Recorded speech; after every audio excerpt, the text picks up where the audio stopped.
তবে আমরা যারা এখানে শিক্ষক আছি আমরা আমাদের দাবি আদায় না হওয়া পর্যন্ত আন্দোলন চালিয়ে যাব এবং আমরা সচিবালয় যখন যাওয়া হয়েছে আমাদের নেতা যখন গেছেন তার সাথে টালবাহনা করে 5%-এর কথাই বলে দিয়েছেন। আমরা 5% মানব না, আমরা 5% প্রত্যাখ্যান করি এবং শেষ দাবি আদায় না হওয়া পর্যন্ত আমরা আমাদের আন্দোলন চালিয়ে যাব। তবে আমাদের কথা হচ্ছে আমরা এই সচিবদেরকে আমরা সচিবালয়ে গিয়েছি অবশ্য, কিন্তু আসলে তারা আপনার কাছে যাওয়া আমাদের ঠিক হয়নি, কারণ তারা হলো রাষ্ট্রের কর্মচারী।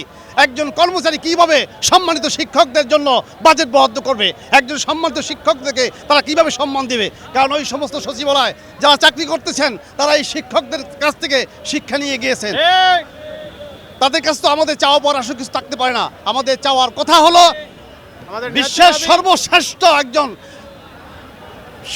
শিক্ষাবিদ যিনি আমাদের ডক্টর মোহাম্মদ ইউনূস সাহেব, আমাদের তার কাছে দাবি আমরা যাতে করে সম্মান পাইতে পারি ডক্টর মোহাম্মদ ইউনূসের কাছে দাবি। আমরা সেখানে কিন্তু ভুল করেছি আমার মনে হয়, কারণ তারা হল রাষ্ট্রের কেরানি বলতে গেলে তার রাষ্ট্রের কেরানির কাছে আমাদের চাওয়া পাওয়ার কিছু নাই। কারণ যারা শিক্ষকদেরকে সম্মান দিতে চান না, যারা শিক্ষকদের মর্যাদা দিতে জানে না, তাদের কাছে আমাদের যাওয়াটাই ঠিক হয়নি বলে আমি মনে করি শিক্ষকদের পক্ষ থেকে। এবং যারা রাষ্ট্রের কর্মচারী এই সমস্ত শিক্ষক এবং এই যে সমস্ত ছেলেমেয়েরা আমাদের কাছে লেখাপড়া করে তাদের ট্যাক্সের পয়সায় এদের বেতন দেওয়া হয়, এই বেতনমুখী কর্মচারীরা শিক্ষকদের মর্যাদা দিতে পারতেছে না। এই দেশের কোটি কোটি শিক্ষার থেকে এখন বঞ্চিত করতেছে।